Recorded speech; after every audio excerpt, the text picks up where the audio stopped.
Hi there, I'm Amara Kofer, and I'm the host of Black Girl Gone. In this podcast, I tell the stories of missing and murdered Black women and women of color in America. I want to bring light and awareness to all of these powerful stories.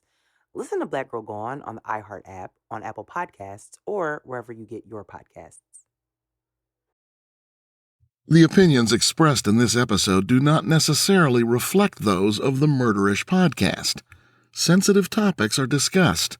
Listener discretion is advised. While in her 20s and 30s, Cape Cod native Christa Worthington built a successful career in fashion journalism. She rubbed elbows with elite designers, wrote editorials for widely respected publications like Cosmopolitan, and cycled through high-fashion cities like Paris and London. Still, she felt a gnawing desire, a profound absence in her life that could not be satisfied by any career advancement. As she turned 40, Christa realized she wanted to be a mother, and if she didn't act fast, the opportunity would pass her by. Christa was a go-getter in her professional life, and she put that same energy into having a child. When her daughter Ava was born, it was as amazing as she envisioned, but sometimes life has other plans. In a cruel twist of fate, Christa's joy was abruptly cut short. The events that unfolded on January 4th of 2002 would rip away the life she had carefully contrived, leaving behind a trail of utter devastation. This case brings up questions that aren't easily answered, and almost 2 decades later, it's still difficult to determine the truth. This is Jamie, and you're listening to Murderish.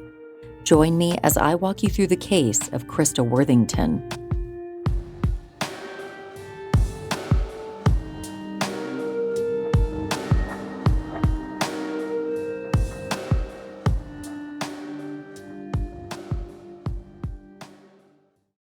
This case takes us to Truro, Massachusetts, located on the northern tip of Cape Cod.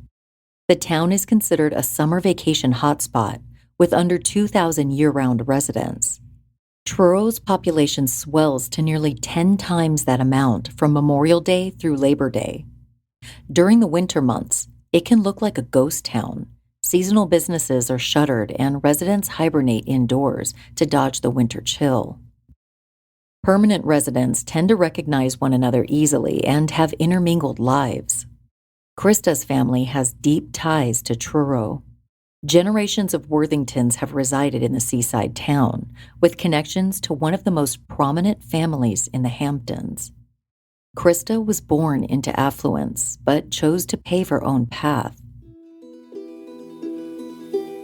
Christa Halsey Worthington was born in the Boston suburb of Brookline on December 23, 1956.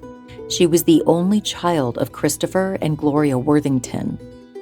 Christa inherited her artistic mother's creative spirit. Her father, Christopher, who everyone called Toppy, had a lucrative career as a lawyer. The Harvard graduate had a private practice before working as a civil prosecutor for the state attorney general's office for nearly 20 years. While Toppy was a good provider, he didn't have the closest relationship with his daughter. During Christa's formative years, he was barely home. He either stayed late at work or went out with one of his many paramours. When Toppy was around, he drank heavily. At the same time, Christa enjoyed the luxuries of a wealthy upbringing. Her childhood home in Hingham provided picturesque views of Boston Harbor. Her summer breaks were always spent in Truro, carrying on a tradition Christa's ancestors started back in 1905. Christa made a lot of happy memories in Truro. With its ample beaches, opportunities for outdoor recreation, seaside views, and just-caught seafood restaurants, it felt like a beach lover's paradise.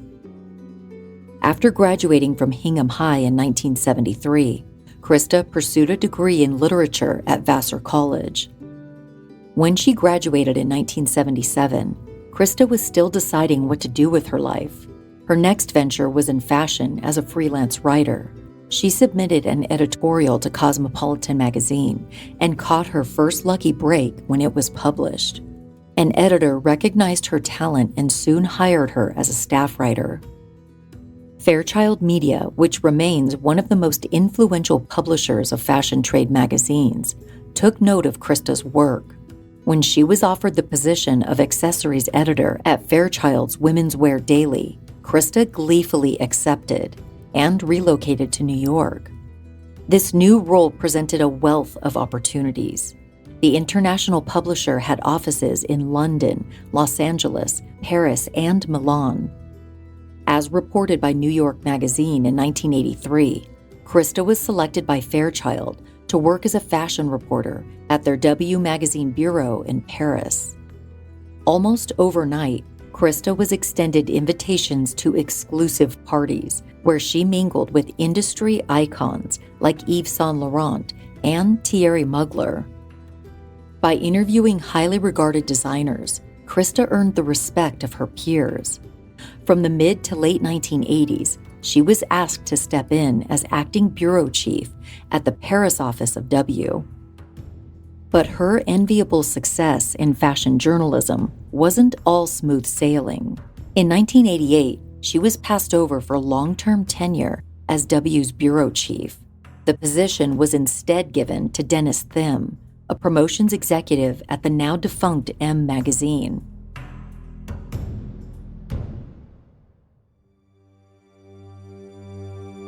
An unnamed former colleague said to New York Magazine, Christa was devastated, but that was just the way it was at W.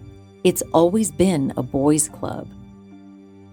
After the rejection, Christa spent some time in London before returning to New York. She continued to work as a freelancer, writing pieces for Elle, Harper's Bazaar, and the New York Times. In the early 1990s, Christa co-authored several style books in a series titled Chic Simple that continues to be celebrated for its timeless fashion highlights. Turning 40 completely altered Christa's goals for the future. By then, she'd already grown wary of the frenetic lifestyle that accompanied upper-tier fashion journalism. She craved stability and more profound romantic connections. So far, all Christa seemed to manage, in between impending deadlines, were flash-in-the-pan relationships. Christa's close friend, Malik Kalin, commented about that time to New York Magazine, saying she was disgusted over the feral New York media scene and its interest in trashy culture and celebrity. She was trying to point her life in a more serious, intellectual direction, in a personal and professional way. In 1995, Christa wrote an article for Harper's Magazine about longing for motherhood at age 40. As quoted by the Herald News, Christa concluded, "There is at the moment no father for a child of mine, no husband for me, and what if there never is?" 2 years later, Christa made the life-changing decision to leave New York City and move to Truro. To many who knew her, opting out of a trend-spotting metropolis in exchange for a quiet life by the sea seemed like a drastic change. But close friends understood this was just the next chapter in Christa's unpredictable life. In the late 90s, Christa learned her mother Gloria was dying of late-stage cancer. Living in Truro meant she'd be around a 90-minute drive from her parents in Hingham, instead of several hours away in New York. Christa settled into her family's 4-bedroom cottage overlooking marshland along Truro's Pamet River. During this time, Christa began pursuing motherhood more intently. Doctors had told her she was no longer fertile, so exploring every avenue became her focus. She visited a sperm bank, researched the adoption process, and briefly joined a local group for single mothers. Less than a year after moving to Truro, she became acquainted with 51-year-old fisherman Tony Jackett. When they met, Tony was working a short walk away from Christa's cottage. A commercial fisherman by trade, Tony was forced to take a leave of absence when a storm in nearby Provincetown gutted his 45-foot dragger. Truro's harbormaster took pity on Tony, providing him with part-time summer work until he could afford a new sailing vessel. So it was fate that Tony happened to be in Truro when Christa took up residency there. He recalled his early interactions with her to CBS News, saying, "She was someone very different from the people that I knew. She was mysterious, enigmatic, somewhat of a loner. I could tell that there was an attraction. Ultimately, I ended up over at her house having a cup of tea, and one thing leads to another." The caveat? Tony was married. He'd been with his wife Susan for nearly 30 years, and they had 4 children together. Tony also had 2 stepchildren, making him a father of 6. Christa and Tony's involvement turned into an affair lasting nearly 2 years. He was honest with her about his family situation, and in turn, Christa shared her desire to become a mother. It isn't clear how Christa and Tony felt about one another. Tony told the Herald News, "There were no I love yous." In her words, she said, "We'll use each other." But Oxygen reports Christa wrote in her diary, "Tony became tender and we were made new, spellbound. I love him." It's hard to say if Christa envisioned a future with Tony, but they saw each other every chance they got. Since several doctors had told Christa she couldn't conceive naturally, she and Tony never used protection during their sexual encounters. It came as a complete shock when Christa learned she was pregnant in August of 1998. Tony panicked and abruptly ended the affair. With or without his involvement, Christa was going to have this baby.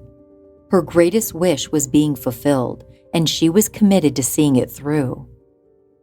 In May of 1999, just 4 days after her own mother passed away, Christa finally became a mother herself. She decided to name her beautiful baby girl Ava. Christa's father, Toppy, seemed no more interested in being a grandfather than he'd been in being a father. After losing his wife, Gloria, Toppy sold the Hingham home from Christa's childhood and moved into a 2-bedroom condo in Weymouth. Christa's relationship with her father seemed to worsen without Gloria serving as an intermediary. New conflicts emerged over money and land. Most recently, an aunt had sold off 2 parcels of Florida land Christa believed were her property. Toppy also seemed to be spending a lot of money lately, though not on his new granddaughter. Mysteriously, the 72-year-old had started giving financial support to a 29-year-old heroin addict and former sex worker named Elizabeth Porter. After months of prying, Christa got him to admit he was paying rent on her Quincy apartment and covering her medical bills. Christa would later speculate this was a sexual arrangement, though the Boston Globe cites rumors of Elizabeth being a secret daughter of Toppy's. Regardless of the particulars, Christa was upset and disturbed by her father's newfound friend. According to New York Magazine, she looked into having Toppy declared legally incompetent so she could take charge of his finances, but it never came to fruition. The stress of being a new mother for the first time was amplified by town gossip over Ava's paternity. The affair between her and Tony had become an open secret that was met with fervent disapproval. Christa was made to feel like a social pariah, and she mostly kept to herself. She'd taken for granted the relative anonymity of densely populated New York. Here in small-town Massachusetts, there was little privacy. Christa had a new man enter her life in the fall of 1999. 45-year-old Tim Arnold was a divorced father of 2 and children's book illustrator who was sensitive, easygoing, and well-read. They got along well and began dating when Ava was only a few months old. Luckily, Tim was great with kids, and he grew fond of Christa's baby girl. The new relationship helped to distract Christa from woes precipitated by her father and Truro residents. Tim appreciated Christa's nurturing tendencies, especially since he suffers from a rare brain disease that affects his balance. As his condition worsened, Tim was forced to resign from his job as a driver for the Truro Council on Aging. Christa invited him to move in with her and Ava in early 2000. Their cohabitation only lasted 4 months before Christa broke things off. It was a cordial breakup that simmered into a solid friendship. Christa couldn't think of a better outcome. Though she was fiercely independent, Tim was a source of valuable emotional support when Christa needed a sounding board.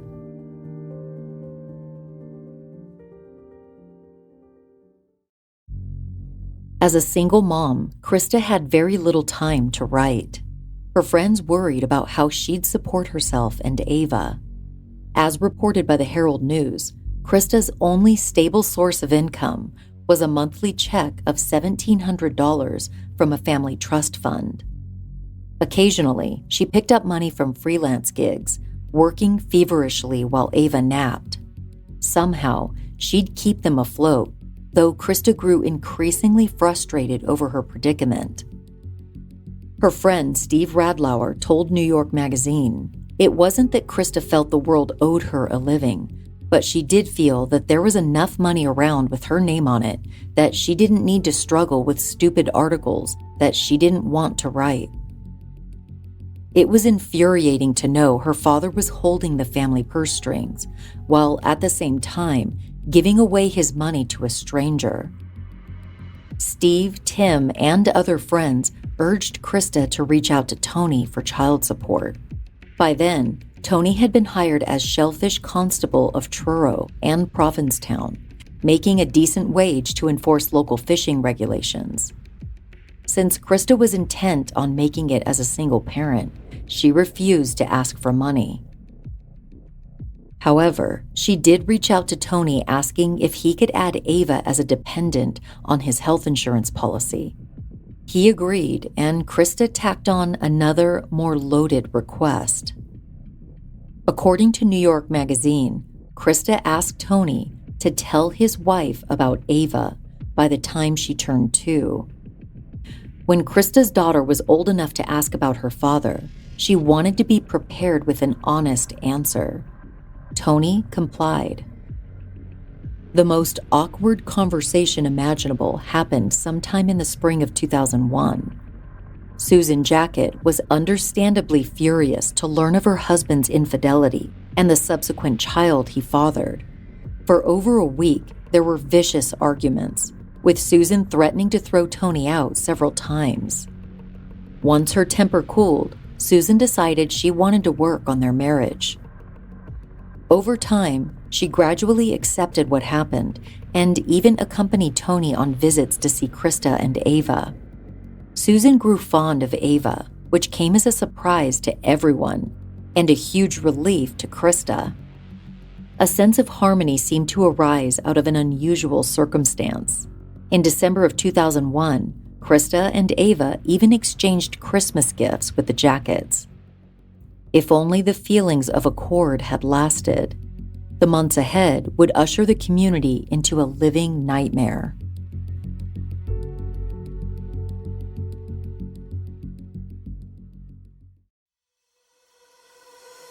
TikTok has become my go-to place for almost everything from entertainment to education.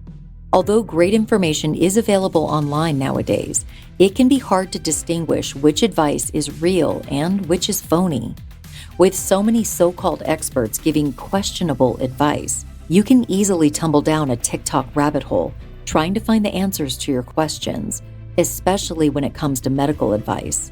There are much better ways to get the answers you want and the care you deserve from trusted professionals. ZocDoc can help you find expert doctors and medical professionals that specialize in the care you need and deliver the type of experience you want. ZocDoc is the only free app that lets you find and book doctors who are patient-reviewed, take your insurance, are available when you need them, and treat almost every condition under the sun. No more doctor roulette or scouring the internet for questionable reviews. With ZocDoc, you have a trusted guide to connect you with your favorite doctor you haven't met yet. Millions of people use ZocDoc's free app to find and book a doctor in their neighborhood who's patient-reviewed and fits their needs and schedule just right. So next time you're about to doom scroll through TikTok, trying to find out the cause of your symptoms. Instead, just open up your ZocDoc app and find a doctor who can actually help you. Go to ZocDoc.com/murderish and download the ZocDoc app for free. Then find and book a top-rated doctor today. Many are available within 24 hours. That's ZocDoc.com/murderish. ZocDoc.com/murderish.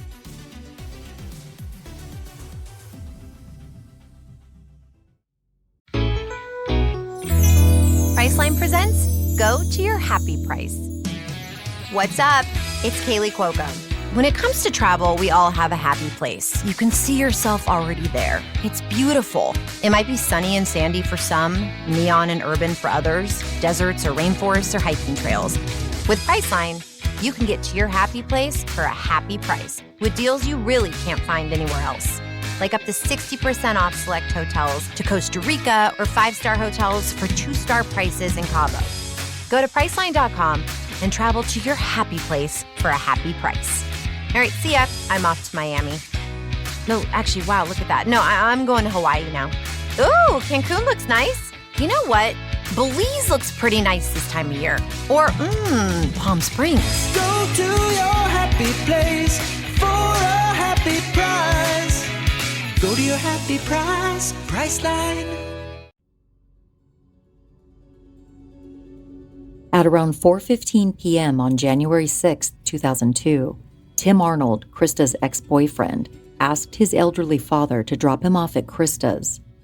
A recent brain surgery left Tim with debilitating blurred vision, and it was no longer safe for him to drive. That Sunday afternoon, he was dropping off a flashlight he'd borrowed from Christa.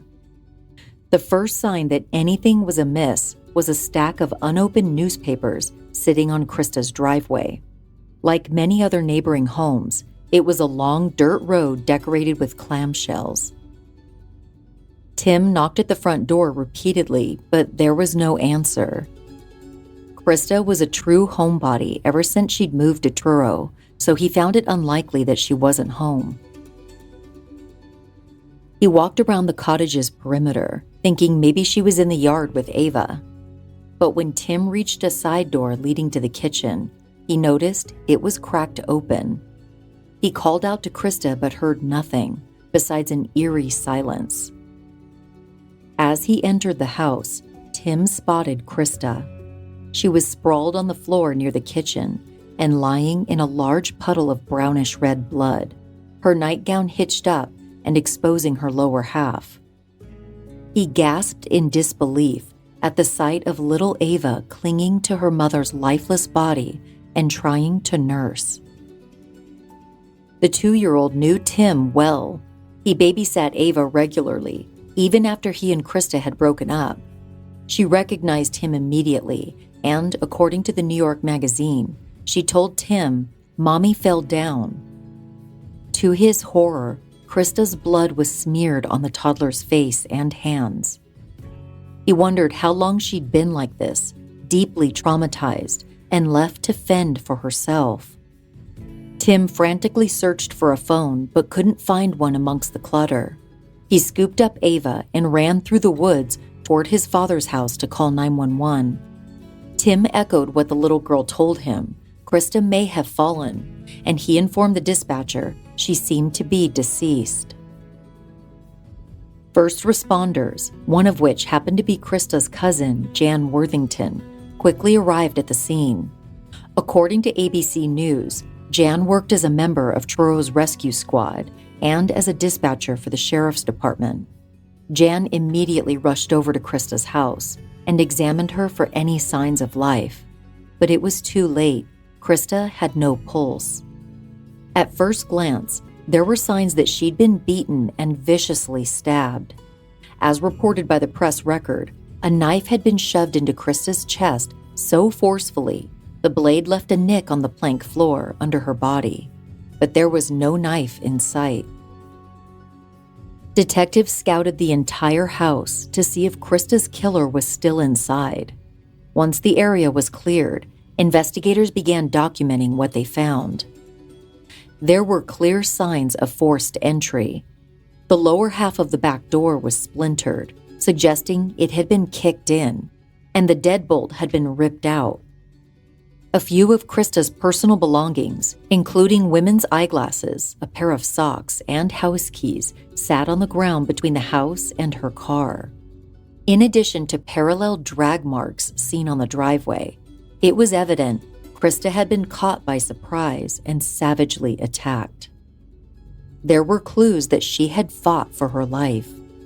As reported by the Cape Cod Times, traces of blood were found under Christa's fingernails, and short blades of grass were tangled in her hair.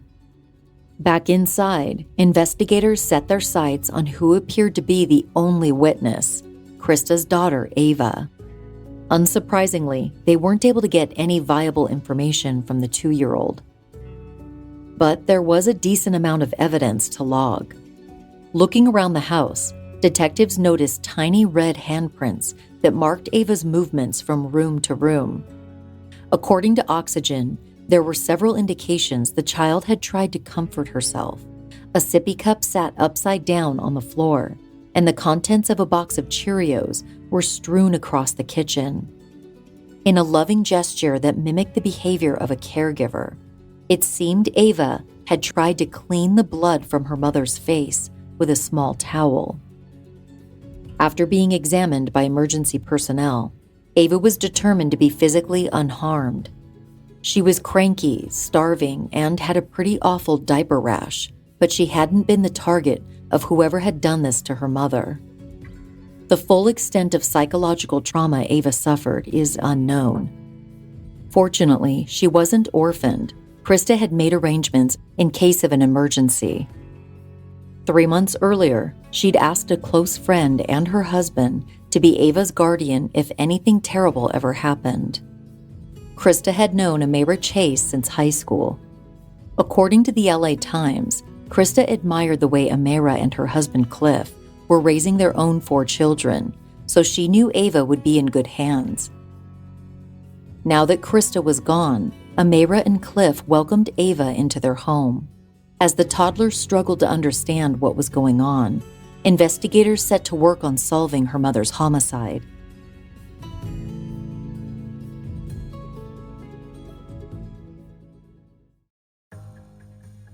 Forensic evidence was the starting point of the investigation. Chief medical examiner at the time, Dr. James Weiner, was assisted in the autopsy by pathologist Dr. Henry Niels. They determined Christa's death was caused by a stab wound to the chest. A knife blade had pierced her left lung before exiting through her back. In an autopsy report cited by the Cape Cod Times, Dr. Weiner also noted contusions to the victim's nose and chest, abrasions on her face, hands, arms, and legs, and internal hemorrhaging indicative of blunt force trauma. Based on the body's rate of decomposition, the medical examiner surmised Christa had been deceased for 2 days before she was found. Christa's body was swabbed from head to toe for potential DNA evidence. A rape kit revealed the presence of semen, though there were no signs of sexual trauma. These initial findings deeply puzzled detectives. Recognizing the gravity of this crime, Truro officers called in state police and consulted behavioral specialists with the FBI. Massachusetts state troopers Christopher Mason and William Burke led the murder investigation. They identified a few people in Christa's life who may have wished her harm. At the top of the list was Tony Jackett, the man whose illicit affair with the victim had produced a child. Over the course of multiple interviews, detectives learned his annual salary was under $40,000. They wondered whether Tony was compelled to kill his former mistress for her wealth.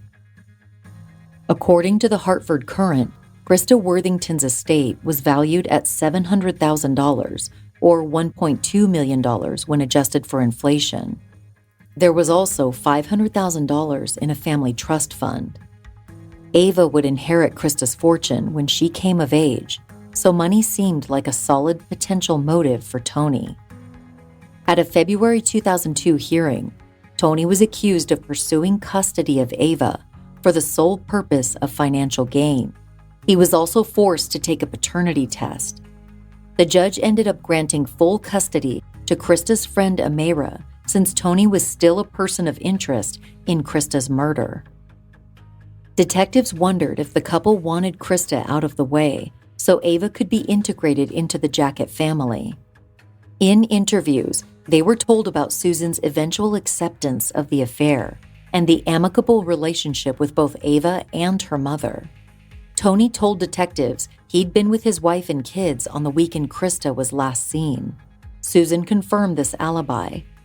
Tony's DNA swab also did not match DNA retrieved from the victim's body. They both passed polygraphs and were cleared as suspects. Tony's former son-in-law, Keith Amato, was also named as a person of interest. He only met Christa a handful of times when Tony and Susan had her come by with Ava. They had also crossed paths in late June of 2001, while Christa and her daughter were taking a walk in her neighborhood. Keith had asked if he could use Christa's outdoor shower, and she kindly agreed. Keith's interview raised a few red flags. He had a criminal past. A 1980s felony cocaine conviction had led to no jail time thanks to his parents' wealth. He also happened to drive a black van, which witnesses reported seeing near Christa's home around the time she was killed. But he too was absolved of wrongdoing when his alibi was confirmed. Keith had been juggling shifts at 2 jobs when the crime was committed. Detectives then shifted their focus to Tim Arnold, the shunned ex who discovered Christa's body. Tim insisted that his physical handicaps should automatically clear him, but detectives pointed out how he had carried Ava through the woods. In interviewing Tim, it was difficult to identify a motive. Sure, he and Christa had their spats during and after their relationship, but they still cared for one another. And even if Tim did have any lingering resentment toward Christa, he loved Ava too much to make her an orphan. A polygraph and DNA comparison proved he wasn't involved in the crime. Up next on the list of potential suspects was Christa's father, Toppy, and the woman in his life, Elizabeth Porter. It was no secret that Christa didn't support their arrangement. Detectives reviewed Toppy's credit and debit card activity and learned he made withdrawals of $2,000 to $3,000 a month, with an estimated sum of $140,000. All that money went straight to Elizabeth.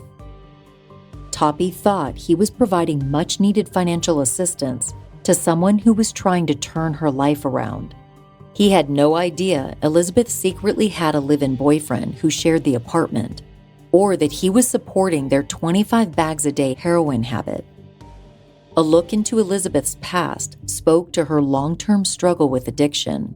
There was a 1999 heroin conviction, with an additional charge tacked on for violating her probation. Christa's opposition made her a threat to the cash flow supporting Elizabeth's drug use. Perhaps Elizabeth and her boyfriend were desperate enough to kill. Elizabeth swore to detectives that she had never met Christa. Toppy had offered to introduce them on several occasions, but Elizabeth always refused. She thought meeting someone who already didn't like her would be too awkward. Elizabeth failed a polygraph, which she blamed on being dope sick. Even though circumstances made her a suspicious figure in Christa's world, there was no forensic evidence linking her to the homicide. Detectives pivoted to Toppy. He exhibited erratic behavior after finding out his daughter had been murdered. According to author Peter Manso, instead of rushing to Truro, he had driven Elizabeth back to her apartment, then stopped off in Weymouth to feed his cats. However, a polygraph and DNA sample revealed he had not been involved in Christa's death. The list of likely culprits had been exhausted. Investigators then cast a wider net, interviewing friends, former colleagues, distant relatives, and anyone else who'd known Christa. By the fall of 2002, detectives entertained the idea that her attacker may have been an acquaintance or a complete stranger. They interviewed parents whose children were enrolled in the same music class as Ava, talked to employees at local spots Christa frequented, and dug into her dating history. Anyone in town was a potential suspect at that point. State police tried to cover all their bases by questioning people throughout New England. Months without any conclusive leads turned into a year. Residents' anxieties mingled with impatience over the case going unsolved. This crime marked the first Truro murder in 30 years. It was definitely the biggest case in Cape Cod in recent memory. And yet, no matter how many working hours or angles they explored, detectives were no closer to tracking down Christa's killer. The early 2003 release of the book Invisible Eden, A Story of Love and Murder on Cape Cod, brought a fresh wave of scandal. Author and Emerson College writing professor Maria Fluke cast Christa in a deeply unfavorable light, laying bare her privileged upbringing and capricious dating life for the masses to judge. Supplementing controversy, the narrative included direct quotes from Barnstable County DA Michael O'Keefe, who made disparaging remarks about the victim. As reported by the Milford Daily News, he described Christa as an equal opportunity employer. She'd fuck the husbands of her female friends, the butcher or the banker. It goes without saying, the slut-shaming she was asking for it implication of this quote brought the DA under fire. To Christa's loved ones, it seemed like a major paradox to have the lead investigator speak ill of her. After all, he was supposed to fight for justice, not criticize a victim who wasn't around to defend herself. But sensationalism can mean dollar signs. All the public scrutiny attracted curious readers. Its notoriety landed Invisible Eden on the New York Times bestseller list. A few days after the book release, O'Keefe publicly disclosed suspicions Christa had been in an intimate relationship gone horribly wrong in the months leading up to her death. Her friend Steve Radlauer reacted to the Boston Globe. "I think it would be an anomaly if she was going out with someone for any point of time and keeping it secret. If it is a mystery man, that in itself is kind of odd. It's very sparsely populated in Truro, and there are virtually no strangers in the winter." Steve had visited Christa a few weeks before she was found dead, and she hadn't mentioned anyone new in her life. He was as confused about who could have done this as anyone else. Christa hadn't mentioned a new love interest in her diary either, where she wrote her most intimate thoughts. If O'Keefe's theory was the investigation's new angle, it didn't make much sense. At the same press conference, O'Keefe also announced a $25,000 reward for any information connected to the crime. The amount was raised by Christa's family and friends in hopes of motivating someone to come forward. Unfortunately, another year passed, and then another. The story may have started to fade from headlines, but it never faded from local memory. There was a weight in the outer Cape air, a tension that haunted every breeze as Christa lay buried, but not in peace. Her killer was still out there.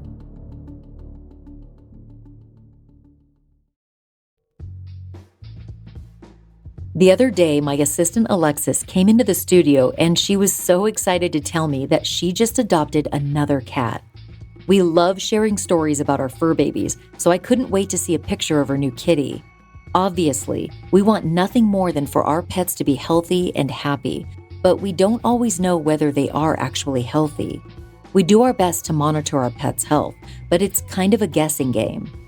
This is just one reason why Alexis raves about Pretty Litter. She's been able to say goodbye to the guesswork and say hello to happier, healthier cats. I know what you're thinking. Who's that passionate about cat litter? Trust me, I didn't get it either, until she shared something that I've never heard of in a cat litter. She said Pretty Litter changes color to help monitor early signs of potential illness in her cats, including urinary tract infections and kidney issues. She also says it really gives her peace of mind to know where her cat's health stands, and if something's wrong, she'll be able to catch it early. The color-changing technology is really cool and different, but I was also impressed when Alexis shared that Pretty Litter completely eliminated the cat bathroom smell in her apartment.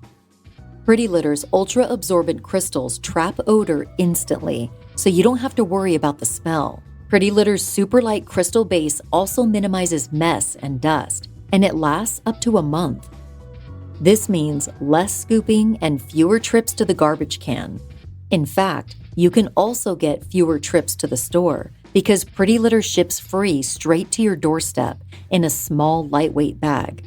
Pretty Litter helps keep Alexis's cats healthy and keeps odors down. You and your cat are going to love Pretty Litter as much as we do. Go to prettylitter.com/murderish to save 20% on your first order. That's prettylitter.com/murderish to save 20%. prettylitter.com/murderish.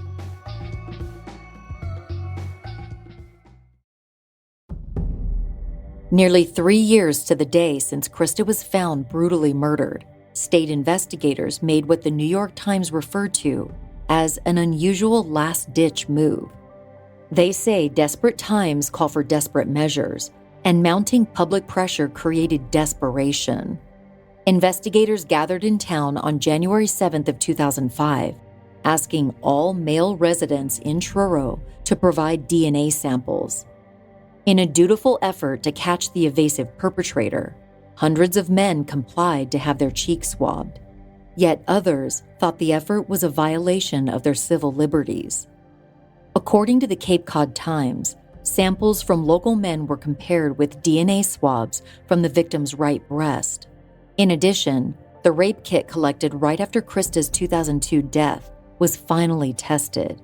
According to Oxygen, a backlog had delayed testing for several years. Even with the semen sample processed, finding a match felt like looking for a needle in a haystack. Miraculously, in early April of 2005, a match was identified, and it was someone detectives had spoken with before. Detectives had interviewed Chris McCowan twice before. According to the Boston Globe, the first time was in April of 2002, when detectives engaged in routine conversations with anyone who might have ever crossed paths with Christa. Chris, a muscular 6-foot-tall African-American man in his early 30s, was friendly and cooperative. Chris's race would come into play later in the investigation. Chris told detectives he worked as a garbage collector for the Cape Cod Disposal Company. According to author Peter Manso, Chris's trash route stretched 35 miles from Provincetown up north to the town of Dennis. He said Christa Worthington's house was on his usual route, but he'd never interacted with her. Chris was interviewed for a second time in March of 2004. He wasn't deemed a high-level suspect then, but investigators had started to test male residents' DNA more aggressively. Again, Chris was agreeable and he submitted to a cheek swab. A third interview with Chris presented a major tonal shift from previous rounds of questioning. State detectives had done their research. Chris's past indiscretions didn't exactly make him look good. If his life seemed at all carefree in his early 30s, it was in stark contrast to his early life. Christopher M. McCowan was born in Oklahoma in 1971 to an unmarried 17-year-old mother and absentee father. At just 4 months old, he suffered a catastrophic head injury and was diagnosed with epilepsy. His young mother wasn't equipped to raise a child with special needs, so Chris was placed in the custody of his paternal grandmother. She was affectionate and strict, offering Chris structure during his formative years. As he got older, Chris often got into trouble at school. At age 15, his grandmother decided he was too much of a handful and shipped him off to Key West, Florida. Chris moved in with his father, Roy, who offered little to no parental supervision. The teenage boy got into drugs, both using and dealing, which set him on a bad track.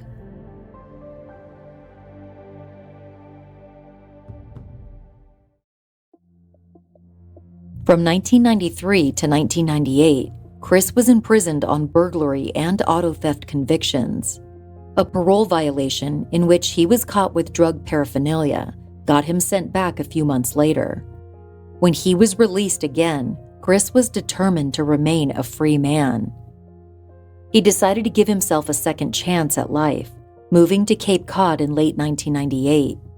Chris found work around Truro and Provincetown, where his strong physique came in handy. He was a bouncer at a popular northeastern bar. He collected trash at a bakery, and he was employed by 2 different moving companies. But trouble seemed to follow him up north. As reported by the Boston Globe, Chris was arrested in May of 1999 for trying to break into a former girlfriend's car. He'd pulled her car door open as she drove away, shattering a window. Charges were dismissed, but a court order stated that Chris had to attend counseling and abstain from alcohol and drug use. Chris's most recent brush with law enforcement was in February of 2004, when he threatened to kill the mother of one of his children. The woman had filed a restraining order. In fact, investigators learned Chris had at least 4 restraining orders issued against him from multiple Cape Cod women. Suddenly, it didn't seem so far-fetched to think he had something to do with Christa's murder. When pressed about his whereabouts on the night of January 4, 2002, detectives noticed his story kept changing. Hours of prying eventually led to a confession. According to the Boston Globe, Chris told Officer Mason, "Fine, I had sex with her." Chris told detectives he'd been out with Jeremy Frazier, a 23-year-old white guy he bonded with over drugs. Chris claimed they had drinks at the juice bar, where a rap contest was being hosted, and then they made their way to Christa's residence between 12:30 and 1 a.m., according to the Boston Globe. Chris initially told detectives that Jeremy wanted to rob Christa. They knocked at the door, and when Christa answered, she seemed startled, but invited them in. As Jeremy searched the home for valuables, Chris had sex with Christa on the living room floor. They tried to make a quick getaway, but Christa chased them outside to confront them about the theft. Chris told detectives Jeremy punched her repeatedly before dragging her across the driveway, kicking the door in and raping her. 10 minutes later, Jeremy reappeared and then the men fled. In another version Chris offered, Jeremy had beaten the victim to death, and he helped drag her body inside. In yet another version of events, Jeremy returned to kill Christa after having gone home. Of course, Jeremy had a different version of events to lay out when he was interviewed. As reported by ABC News, Jeremy later testified that after the rap contest, Chris and another friend accompanied him to a house party. When a fight broke out, the crowd was dismantled by police. Jeremy had decided he was too drunk to drive, so he stayed at a friend's house. He couldn't account for the rest of Chris's night, but Jeremy's other friend confirmed his alibi. Jeremy's DNA was not found anywhere at or near the crime scene, so police concluded he wasn't involved. After years of hard work, investigators managed to construct a neatly packaged narrative. Chris had raped Christa and then beat her to death. For unknown reasons, testing was not performed on his 2004 DNA sample for over a year. The results were a match. When stacked up together, Jeremy's testimony, combined with Chris's inconsistent statements and his DNA profile matching crime scene evidence, prosecutors had their case. On April 14, 2005, Chris McCowan was arrested at his rundown Hyannis residence. He faced multiple charges, including first-degree murder, aggravated rape, and armed assault. A 6-hour interview followed, which Chris declined to have recorded. The only documentation of Chris's post-arrest interview is a 27-page report detectives compiled a week later from their notes, according to CBS News. According to the Boston Globe, during that interview, Officer Mason confronted Chris about the DNA match, and he remarked, "It could have been me." Chris went on to explain that he and Christa had consensual sex the Thursday before the crime, which was Christa's designated trash pickup day. As quoted by ABC News, Chris said, "Being a garbage man, I get to go to everybody's houses and get to talk to them briefly." He said Christa had invited him in to look at a Christmas tree she wanted discarded. One thing led to another, and they slept together. This story might have sounded absurd to detectives, but Chris was known for habitual hookups. By interviewing his friends, author Peter Manso learned Chris had sex with a lot of women on his trash route. He considered himself sort of a Cape Cod Casanova. No one would argue against Chris being a womanizer, least of all whichever woman he was living with at any given time. He'd fathered multiple children, a girl and 2 boys, with 3 different women. Despite his rampant infidelity, friends described Chris as easygoing and someone who never disagreed with anybody, as written in the book Reasonable Doubt.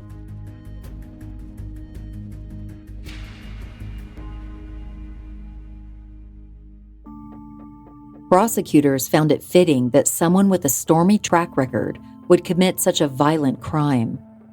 DA Michael O'Keefe theorized that Chris might have studied the victim's everyday routine and noticed that Christa lived alone. When asked for a motive, O'Keefe told CBS News he went to this location for the purpose of having sex with this person. That was denied to him, and in a rage, he raped and killed her. The problem was, there was no evidence to support that Chris had committed a murder.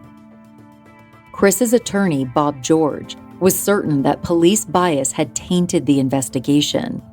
He said to CBS News, "A person of Chris McCowan's race, class, and limited capacities was an easy target."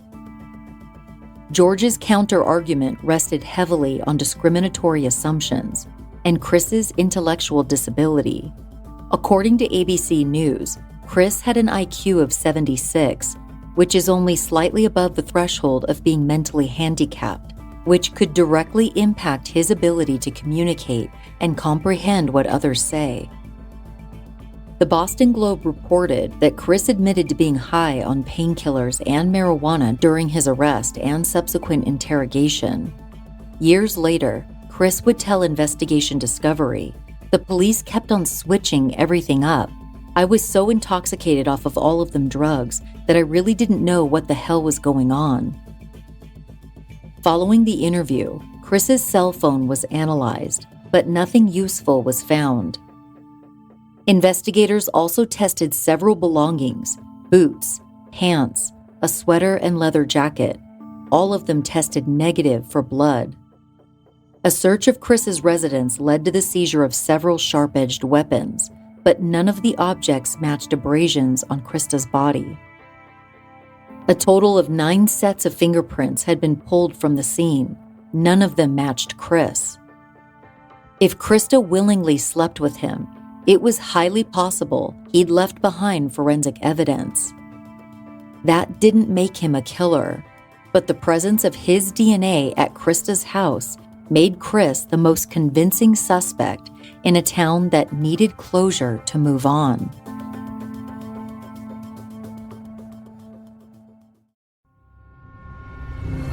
Hey guys, if you're looking for your next binge-worthy podcast and you like your true crime light on the gore, then you should check out our show, Moms and Mysteries, a true crime podcast hosted by myself, Mandy, and my dear friend, Melissa. Some of our recent episodes include the separate but equally intriguing murders of brothers Robert and Andrew Kissel, the Valentine's Day murder of professional bodybuilder Ray McNeil, and a story that's close to our hearts about Jared Bridegan, a man who was ambushed and shot to death in front of his 2-year-old daughter. Each Tuesday, we give our take on a new true crime story, balancing our delivery of facts and levity while still giving the stories the respect they deserve and making you feel like you're a part of our conversation. Moms and Mysteries was formerly known as Moms and Murder, but we still cover both the lesser known and the more familiar stories, and there are over 250 episodes to binge, so you can get started right now. Search Moms and Mysteries on your favorite podcast app and subscribe now so you never miss a new episode.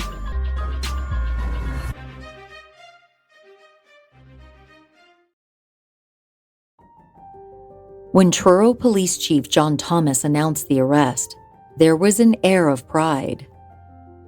Many people close to Chris were surprised by the charges brought against him.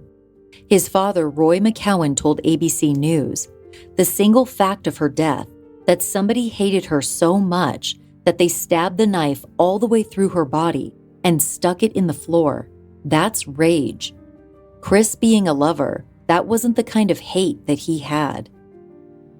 David Nichols, a friend who met Chris when he was a bouncer at Eastham Bar, said to the Cape Cod Times, "I was wondering if they had the right guy. He didn't seem the type." As far as defense attorney Bob George was concerned, no physical evidence had been found to prove his client had either beat the victim or held the knife. The defense attorney considered a much more likely scenario. Maybe authorities had been so intent on closing the case, they arrested someone who was likely to get them a conviction. A jury would ultimately decide if Chris McCowan was the kind of person who would kill a mother in front of her young daughter. At a pretrial hearing, Chris pleaded not guilty to all 3 sets of charges. The impending media frenzy 2 days later overwhelmed the tiny one-room courthouse. The highly anticipated trial began on October 25, 2006, at Barnstable Superior Court, with Judge Gary Nickerson presiding. Assistant DA Robert Welsh III opened by telling jurors he would prove the defendant raped and killed Christa Worthington, and he acted alone. The state's case relied on physical evidence and Chris's confession. Graphic crime scene photos helped jurors grasp the brutality of the crime. In opening statements, defense attorney Bob George cited overzealous police tactics and a botched investigation. He highlighted Chris's impaired state during his post-arrest interview. Bob's approach was to highlight for jurors just how much room for doubt there was when it came to Chris's guilt. At one point, Bob asked the mostly white courtroom to set aside any racial biases they might harbor. As quoted by CBS News, he asked the jury to consider, if you had the same body of evidence and Johnny Whitebread was home for the holidays from college and was from an affluent family on the Cape, and he was not black, the same body of evidence, he wouldn't have been charged. Prosecutors focused on something more tangible, forensic science. 2 crime scene techs took the stand to present evidence retrieved from Christa's house. Dr. Henry Nields testified about the autopsy findings in place of Chief Medical Examiner Weiner due to illness. Dr. Nields' testimony created uncertainty over the rape charge. He said he couldn't be sure a sexual assault had taken place since there were no signs of forced intercourse. This meant Chris may have been truthful about his intimacy with the victim being consensual. Bob George cast heavy criticism on how police had handled the investigation, from the carelessness of first responders to the approach used in his client's post-arrest interview. He argued that more than a dozen emergency workers trampled through the crime scene, potentially compromising key evidence. Witnesses for the defense supported the argument. As reported by the Cape Cod Times, paramedic Jeffrey Francis admitted that he and a colleague moved Christa's body during a resuscitation attempt and then covered the victim with a blanket for decency reasons. Prosecutors countered, saying that any disruption to the evidence was minimal and did not detract from the fact that McCowan's DNA was still found on the victim, according to the Boston Globe.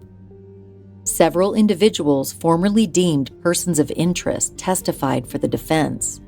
Among them was Keith Amato, Tony Jackett's former son-in-law and casual acquaintance of the victim. He detailed his experience during a police interview, saying how state troopers had accused him of having an affair, questioned his sexuality, threatened him with prison, and applied so much pressure during questioning that he vomited after, according to the Boston Globe. As quoted by the Cape Cod Times, Keith testified, "It got very loud. Trooper Mon slammed his hands on the table and said, 'This is a murder investigation. If we so choose, we will turn your life inside out.'"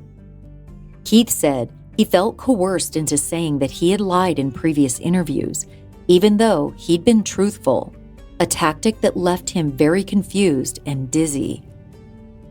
The defense then presented the question of false confession.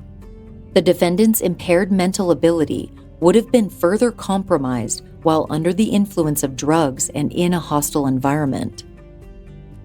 Dr. Eric Brown, a prominent forensic pathologist, testified, "Having an IQ of 78 and being subjected to that kind of stressful, prolonged interview makes him susceptible to manipulation," as quoted by the Boston Globe.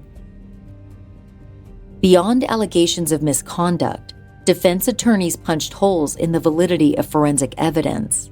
DNA examiner Christine Lehmeyer revealed that DNA from 3 unidentified males were found under the victim's fingernails.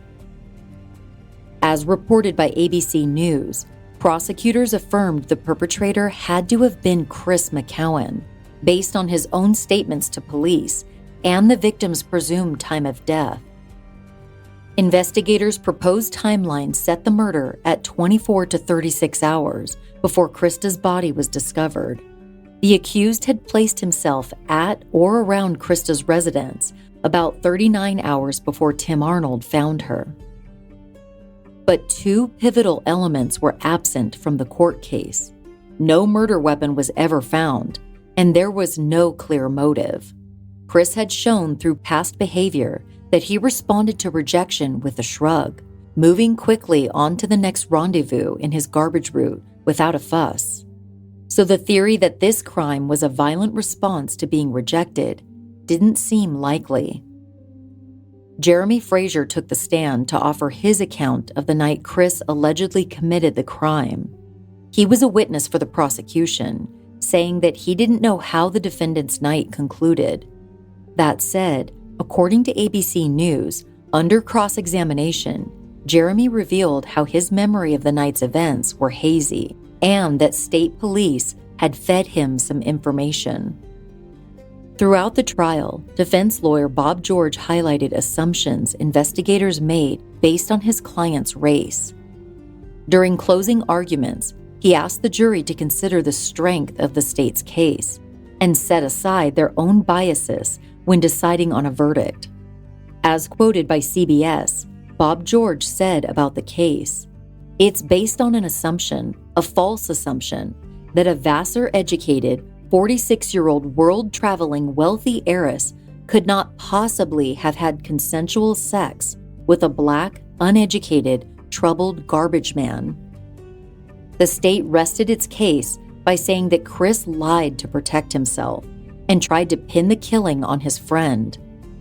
As quoted by the Milford Daily News, Assistant DA Robert Welsh insisted, even if Chris was white, this defendant would be faced with the same evidence, and I'd still be asking you to convict him.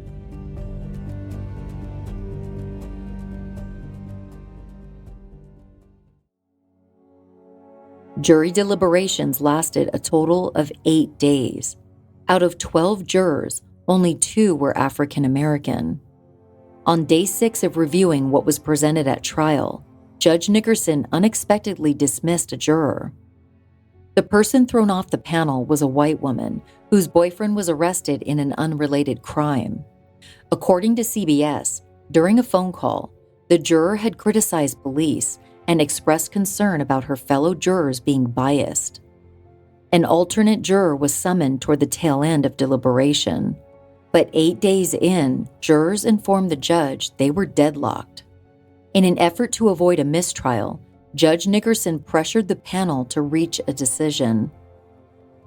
On November 16, 2006, the jury announced their decision: guilty on all charges. Chris McCowan was visibly shaken by this verdict. Defense attorney Bob George told ABC News, "I went into closing arguments believing I had, at the very least, a case of reasonable doubt. After the verdict was delivered, McCowan, of course, was devastated, and he started to cry." A sentencing hearing was held hours later, with Chris speaking before the courtroom for the first time. As reported by CBS News, his statement read, "This case is a very horrendous case. I feel sorry for the victim's family, her daughter, and her. I have never meant for this to ever take place. But, Your Honor, all I can say is that I am an innocent man." Judge Nickerson sentenced Chris McCowan to 3 consecutive life sentences without the possibility of parole. His attorney Bob George explained to ABC News that in Massachusetts, unlike other states, conviction of first-degree murder is life without parole. You die in prison. This outcome made the case even more tragic for some who weren't sure justice had really been served.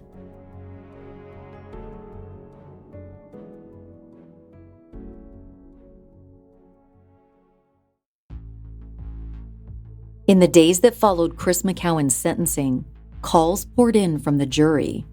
3 members of the jury panel reached out to defense attorney Bob George, alleging they heard racist remarks. Bob informed Judge Nickerson that racial bias may have impacted the verdict, and he requested a new trial. In a gesture of good faith, the judge held post-trial hearings.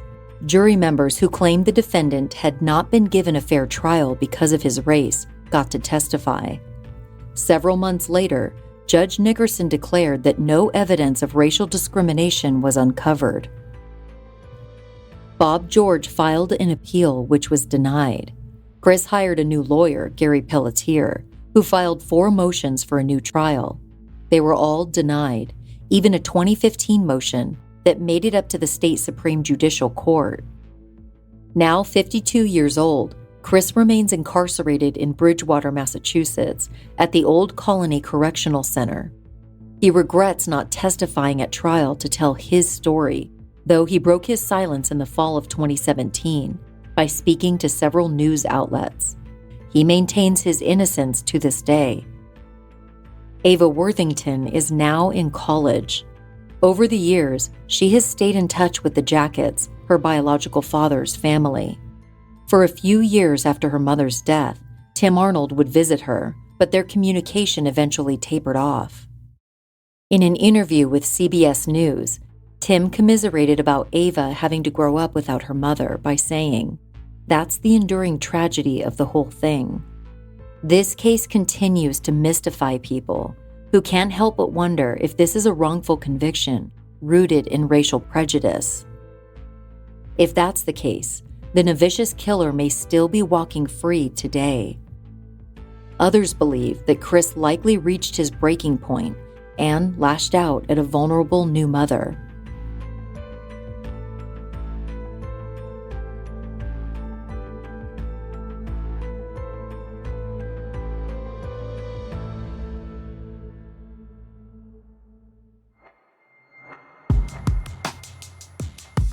Your help is needed with a missing persons case.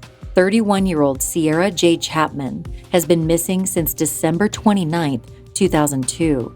The petite African-American woman is described as 5 foot 5 inches tall and weighing around 115 pounds, with black hair and brown eyes. Sierra was last seen outside her Autumn Woods Drive apartment in Trotwood, Ohio, in the early morning hours of December 27th. The only development in the search for Sierra was the discovery of her 2014 Cadillac SRX SUV in nearby Dayton. Dayton police suspect foul play and are offering a $10,000 reward for any information regarding Sierra's disappearance. Tips on the case should be called into the FBI field office in Cincinnati at 513-421-4310. Thank you for joining me on this episode of Murderish. Make sure you're following me on Instagram and TikTok at Jamie on Air. That's JAMI on Air on Instagram and TikTok. If you'd rather listen to the podcast with no interruptions, you can do so by signing up for Murderish Behind the Mic on Patreon. As a patron, you can get access to bonus content, ad-free episodes, and other really cool perks. To sign up for Murderish Behind the Mic, visit murderish.com or just go to patreon.com and search for Murderish there. If you need more podcasts to listen to, I host another true crime podcast called Dirty Money Moves: Women in White Collar Crime. The podcast follows my investigation of a woman I met a few years ago, a woman who turned out to be a prolific scam artist. It's a wild story that even has ties to the Michael Jackson scandal. You can subscribe to Dirty Money Moves wherever you're listening right now. There are a bunch of episodes to binge. If you enjoy Murderish, consider leaving the show a positive rating and review in any podcast app. The sound design and audio editing for this episode was done by Trevin of Live Laugh Larceny podcast. This episode was researched and written by Allison Schwartz. Visit murderish.com for a list of sources used for this episode. And remember, listening to this podcast doesn't make you a murderer. It just means you're murder-ish.